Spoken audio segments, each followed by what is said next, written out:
शिव जी के किराता अवतार के प्रसंग में श्री कृष्ण द्वारा दैवतवन वन में दुर्वासा के शाप से पांडवों की रक्षा, व्यास जी का अर्जुन को शस्त्र विद्या और पार्थिव पूजन की विधि बताकर तप के लिए सम्मिलित होने देना। अर्जुन का इंद्रकील पर्वत पर तप और इंद्र का आगमन और अर्जुन को वरदान, अर्जुन का शिव जी के उद्देश्य से पुनः तप में प्रवृत्त होना।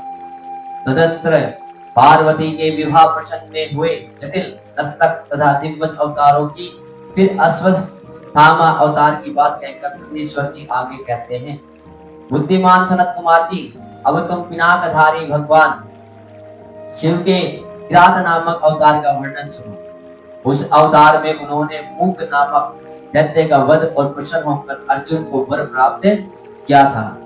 जब सुयोधन ने महाबली पांडवों को जुए में जीत लिया, तब ये सती साध्वी द्रौपदी के साथ दैवतवन वन में चले आए।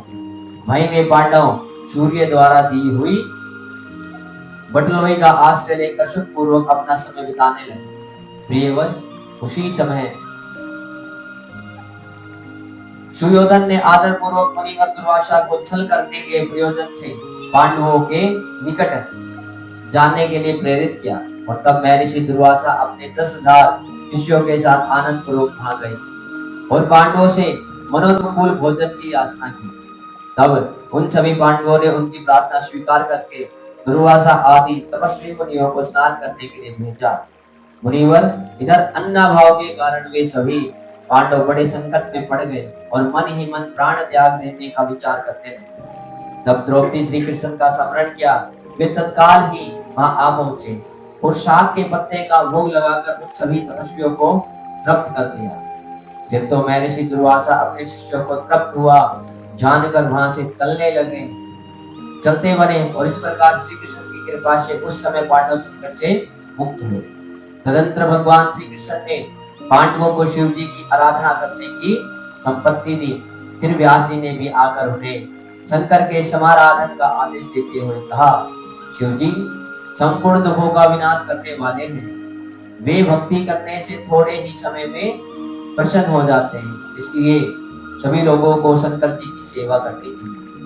वे महेश्वर प्रसन्न होने पर भक्तों की सारी अभिलाषाएं पूर्ण कर देते हैं, यहाँ तक कि वे इस लोक में सारा भोग और परलोक में मोक्ष तक दे डालते हैं। यह बिल्कुल निश्चित बात है, इसलिए मुक्ति मुक्ति रूप फल की कामना वाले मनुष्यों को सदा सबको की सेवा करनी चाहिए, क्योंकि भगवान शंकर साक्षात परम दुष्टों के संहारक और सत्पुरुषों के आश्रय स्वरूप हैं। अब अर्जुन पहले दृढ़ता पूर्वक शंकर विद्या का जप करे, तब इंद्र पहले परीक्षा लेंगे, पीछे संतुष्ट हो जाएंगे।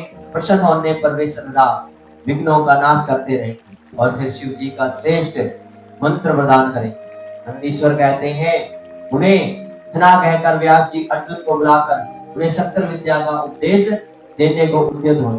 तब तीक्ष्ण बुद्धि अर्जुन ने स्नान करके पूर्व मुख बैठकर उस विद्या को ग्रहण कर लिया। फिर उदार बुद्धि मुनिवर व्यास जी ने अर्जुन को पार्थिव लिंग की पूजा का विधान बतलाकर उनसे कहा। व्यास जी बोले, पार्थ, अब तुम यहाँ से परम रमणीय इंद्रकील पर्वत पर जाओ, वहां जाह्नवी के तट पर बैठकर सम्यक रूप से तपस्या करो और यह विद्या अत्यक्ष रूप से सदा तुम्हारे हित करती रहेगी।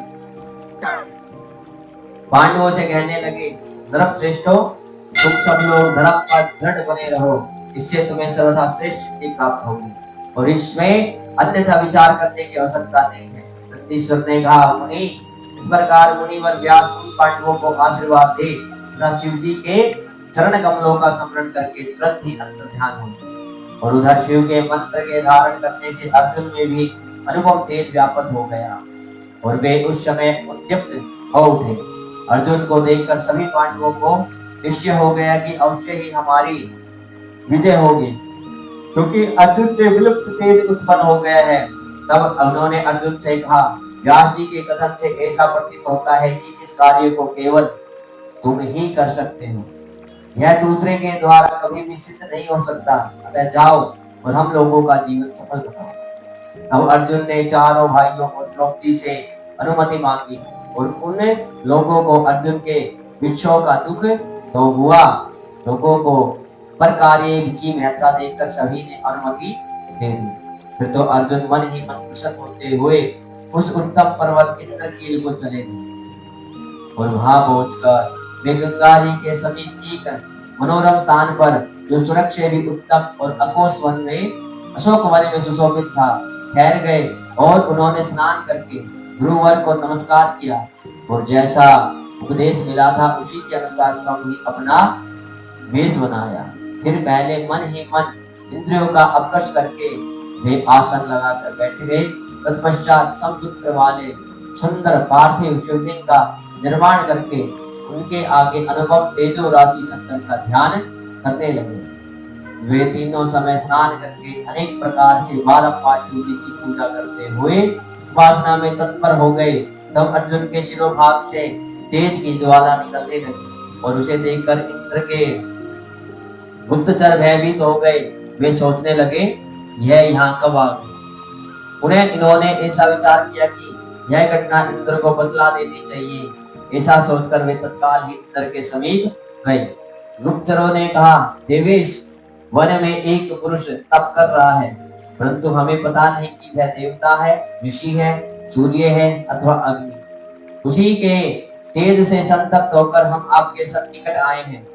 हमने उसका चरित्र भी आपसे निवेदित कर दिया है। अब आप जैसा उचित समझे वैसा कर दीजिए। अब आप जैसा उचित समझेंगे वैसा करें।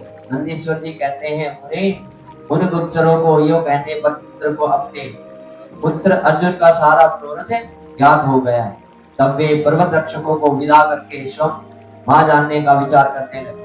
विप्रवर इंद्र अर्जुन की परीक्षा करने के लिए व्रत ब्रह्मचारी ब्राह्मण का वेश बनाकर वहां पहुंचे और उस समय उन्होंने आया हुआ देखकर पांडुपुत्र अर्जुन ने उनकी पूजा की और फिर वे उनकी स्तुति करके आगे खड़े हुए और पूछने लगे ब्राह्मण बताइए इस समय कहां से आपका शुभागमन हुआ है। इस पर ब्राह्मण वेशधारी इंद्र ने अर्जुन को ऐसे वचन कहे जिससे वह तप से टिक जाए।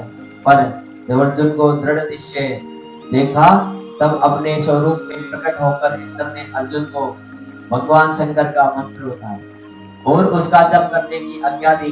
तदंतर अपने अनुचरों को सावधानी के साथ अर्जुन की रक्षा करने का आदेश देकर वे अर्जुन से बोले भद्र तुम्हें कभी भी प्रमाद पूर्वक राज्य नहीं करना चाहिए परम तब यह विद्या तुम्हारे लिए श्रेष्ठकारी होगी। साधक को सर्वथा धैर्य धारण किए रहना चाहिए।